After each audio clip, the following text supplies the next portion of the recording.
Dakar di nuyu médecin chef district centre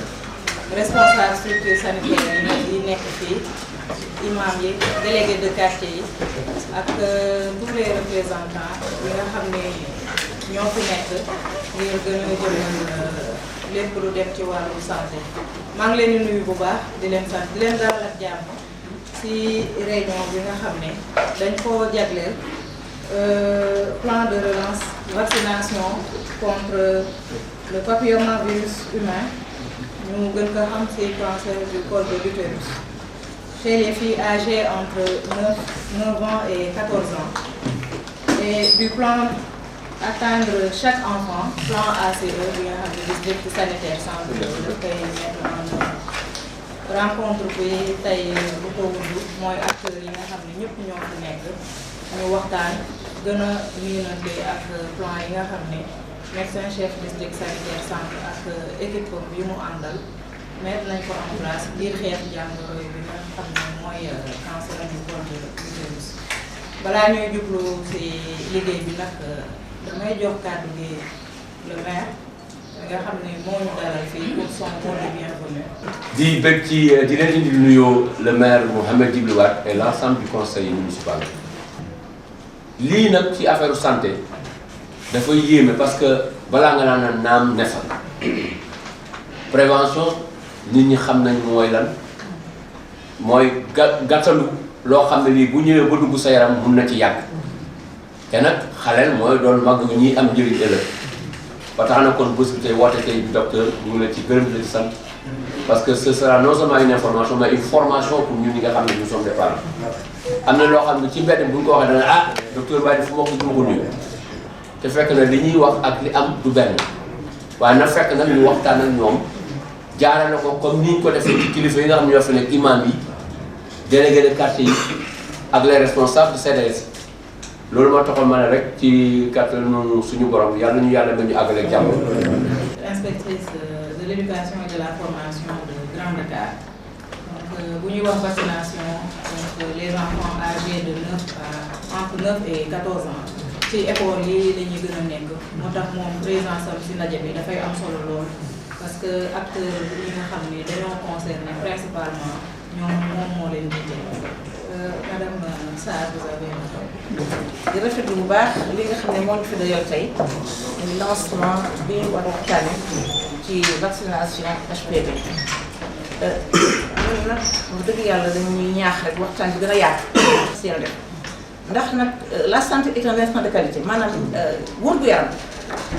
buñ ko amulee dafa nekk loo xam ne mooy jiitu d'abord moom la ñu xaar d'abord ci xale bi balaa mu jàng même jàngalekat bu ñu warul duñu mën a jàngale donc képp ku ñuy woo ci santé rek ñun dañuy yàkkamti ñu waxtaan ci ndax am na solo ci njaboot bi waaye am na solo tamit ñëpp ñi nga xam ne ñooy encadré xale yi. donc di rafetlu ndaje bu baax a baax waaye di wax ne wax dëgg yàlla lii amul lenn loo xam ne lu ñaaw mu ci waaye dafa laaj yaatal waxtaan bi ba ñëpp mën a comprendre lan moo nekk ci biir waaw ku ci bañ rek c'est parce que comprendre lan mais nañu waxtaan ak waajur yi nañu waxtaan ak communauté bi yëpp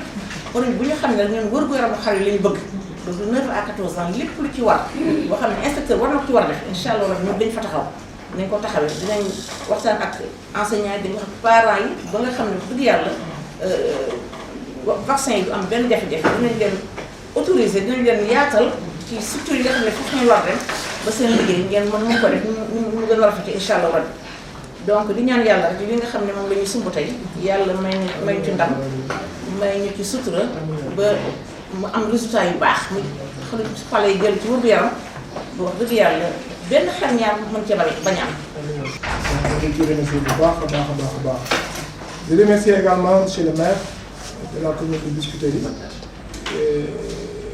pour sa spontanéité ba nga ko mën nañu woowee démb. bu ñu bëgg démb da doon woo da ngay des problèmes de salle mooy ñu woo ko de manière spontanée. dañuy spontané ils ont accepté. du lu ñu bett aussi ci le maire par rapport à son engagement pour la santé. Et je voudrais remercier également exceptionnellement Madame Bière, Madame Badiane, pour sa disponibilité. Parce que maintenant, j'ai fait une visite de courtoisie, la campagne de Rougeon. allé dans son bureau dans son bureau mais depuis lors amul activité bi ñuy def rek te ñëwul wala mu envoyé l'inspecteur d'autre la Moussa mu fekkee toutes nos activités durant la campagne Moussa était même détaché au niveau du Dakar Centre. Tous les jours Moussa était avec nous. Il était dans les réunions, dans les cadres de discussion, sur le terrain, dans les postes de santé, dans les écoles. Dès que problème bu am ci école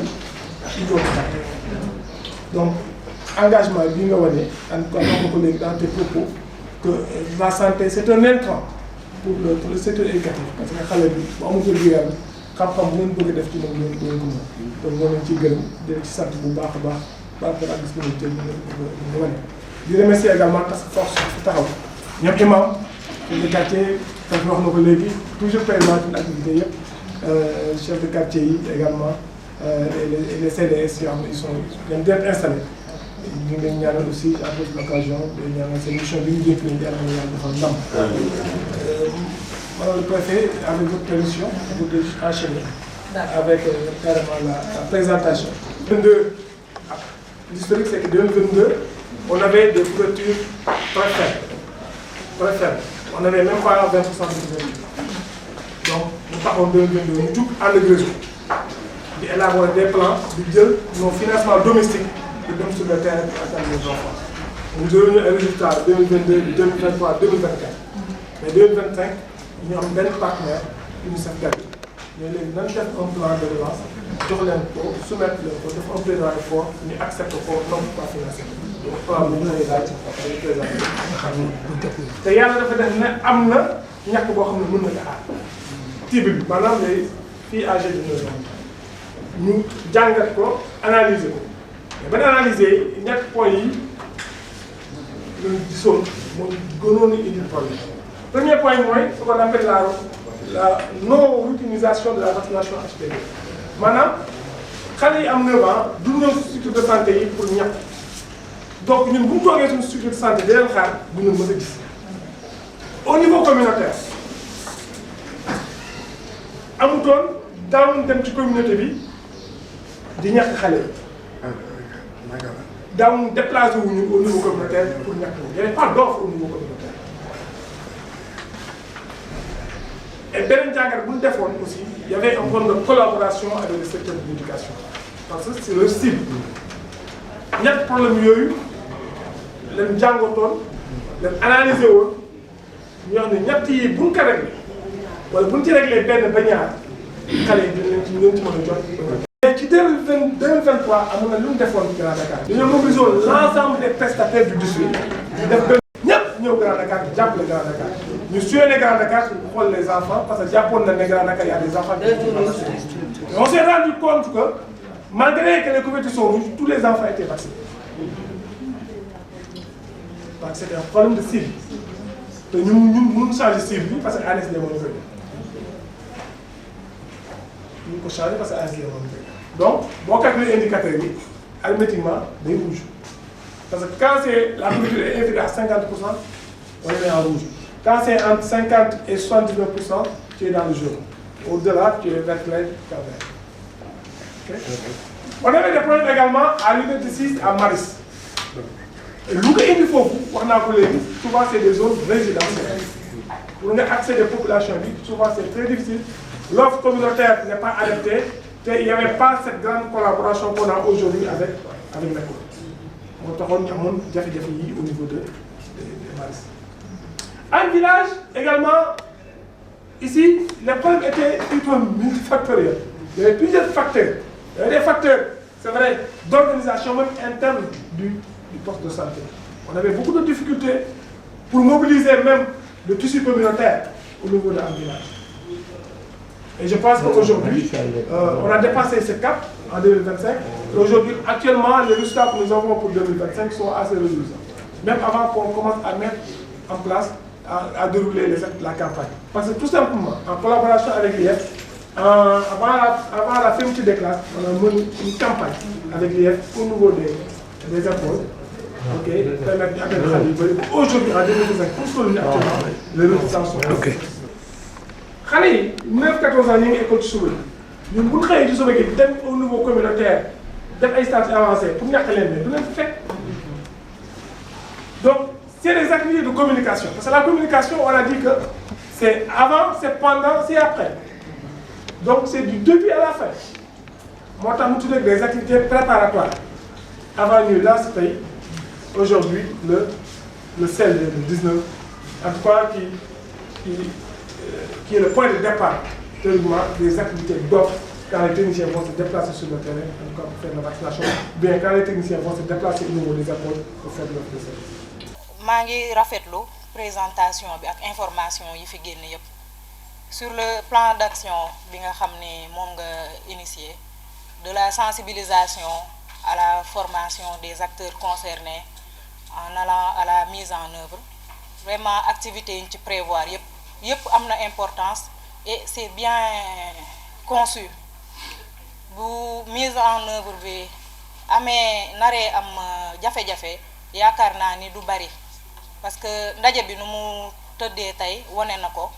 ba nga defee sa présentation ba pare intervention yi taxu koo bari loolu mooy wane que une partie cible bi nga xam ne ñoom ñoo nekk fii approprié wu nañu sa présentation te lépp lu jëm ci wàllu vaccination dinañ ko jël en compte ci loolu tamit ci lay invité IEF Grand Dakar vraiment mu renforcer la sensibilisation au niveau du personnel enseignant rëkk-rëkk yi jotoon am yépp communication bi moo xawoon a des administration dafa am nu muy tëddee mënoo dugg rek ci benn école wax ni damay ñëw pour vacciner xale yi déedéet établissement yi IEF mooy nekk seen supérieur hiérarchique donc bépp initiative bu ñuy def ci école yi day jaar ci IEF mu joxe instruction responsable école yi ñu mën a jël ay initiative moo tax lu balaa ngeen ni commencer da ngeen ni coordonner ak IEF harmoniser pour toutes les actions moom mu mën a instruire les agents qui sont sous sa responsabilité ñu mën a accompagner vaccination bi au niveau des écoles te ci autorisation parentale yi ce serait bien ngeen waxtaan ci benn message commun boo xam ni moom la ñuy véhiculer ci établissement yépp bañ a dem ci école bi autorisation bi mel nii ñu dem ci école bi autorisation mel nii loolu day indi ay jafe-jafe ci communication bi donc bu lépp harmoniser donc autour d'une discussion ak IEF ak yépp yaakaar naa ni objectif yi dinañ ko atteindre au niveau des établissements scolaires. Vraiment maa ngi remercier la tenue de cette rencontre qui entre dans le cadre de la sensibilisation et de la préparation à la mise en œuvre de cette vaccination contre le cancer du col de l'utérus. J'invite également les secrétaires exécutifs et toutes les équipes des CDS à s'approprier ces programmes aussi, accompagner leen bu baax aussi bien sur l'implication que sur le plan financier ba nga xam ne dinañ mën a réussir seen ay objectifs. maa ngi remercier les membres de la task force ak tous les acteurs de la santé yi nga xam ne de jour comme de nuit donc ñu ngi engagé wu pour bépp objectif bu ñu bëgg atteindre ci district sanitaire centre ñu mën ko atteindre sans problème. Merci beaucoup et je félicite l'engagement du médecin-chef du district centre pour le secteur de la santé. La séance est levée. Et nous sommes là aujourd'hui dans le cadre du comité local de développement qui a été présidé par Madame le sous-préfet de Grand Dakar, en tout cas qui cadre avec le lancement en tout cas des activités du plan de relance HPV, de la vaccination contre l'HPV plutôt, qui va nous permettre, qui nous a permis en tout cas de faire un fort plaidoyer à l'endroit des autorités administratives qui sont présentes, de l'autorité éducative qui est là, mais également des autorités locales qui étaient présentes. Et c'était un moment pour moi également de partager avec eux en tout cas l'ensemble des activités qu'on a prévues en tout cas pour nous permettre d'atteindre ces enfants et de les vacciner. Ce plan en tout cas revêt un cachet particulier parce que les enfants ciblés pour cette vaccination sont les enfants d'âge scolaire, 9-14 ans, ce qui explique la présence de l'IEF. Et il y a beaucoup d'activités qu'on doit dérouler au niveau communautaire, au niveau des écoles.